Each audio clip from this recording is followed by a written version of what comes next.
সকল বন্ধুকে নমস্কার জানিয়ে আমি সন্দীপ মাইতি ভারতলক্ষ্মী নার্সারির তরফ থেকে একটা রিলস বানিয়ে ফেললাম।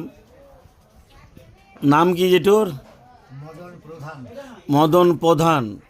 বাড়ি কোথায়? সোয়াই, মানে হুগলি পড়ছে না মেদিনীপুর পড়ছে? পশ্চিম মেদিনীপুরের লাস্ট বর্ডার সোয়াই। তো উনি লাগাচ্ছেন ভারতলক্ষ্মী নার্সারির চাইনিজ পিঙ্ক মূলা, মানে অনেকে গাজর মূলা নামেও পরিচিত, আর লাগাচ্ছে ভারতলক্ষ্মী নার্সারির হাইব্রিড ধনে সিমি। আপনি এই দোকানটার সাথে পরিচিত কতদিনের? 22 বছর। মানে 22 বছর আগে, মানে সেই সবে আমি দোকান আসা শুরু করেছি। বাবার সাথে সাথে সেই সবে হাতে খড়ি। তো উনি আমার গুরুজন, দেখতেই পাচ্ছেন। বয়সটা কত হয়েছে? 76 বছর বয়স। এখনও উনি সোয়াই থেকে সাইকেলে করে আমার কাউন্টারে এসেছেন। এবং সবথেকে মজার বিষয়, একটু দেখান কি নিয়ে এসেছে আমার জন্য। একটু দেখান ব্যাগ থেকে বার করিয়ে কি নিয়ে এসেছেন আমার জন্য।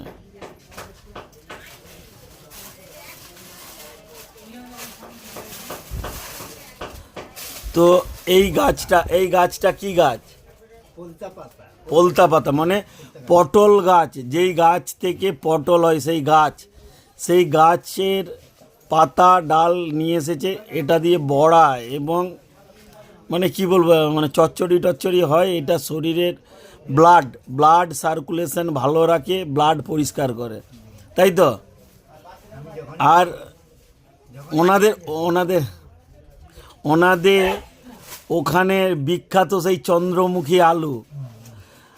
উনি এখনও এই বয়সে আমার জন্যে 2 বস্তা একটা সাইকেলে বেঁধে নিয়ে আসেন। আচ্ছা, এত এনার্জি কিভাবে পান? মনের জোর আছে, শরীর ভালো থাকার জন্য আমি খাটি। শরীর ভালো থাকার জন্য 2 বস্তা আলু, মনে ধরুন 100 কেজি আলু 76 বছর বয়সে সোয়াই থেকে সাইকেলে লোড করে নিয়ে আসে। তো অসংখ্য ধন্যবাদ জেঠুকে। আপনি দীর্ঘদিন সুস্থ থাকুন, ভালো থাকুন, আমাদের কাউন্টারে আসুন, এটাই ভগবানের কাছে প্রার্থনা জানাই। আপনি ভালো থাকুন, সুস্থ থাকুন।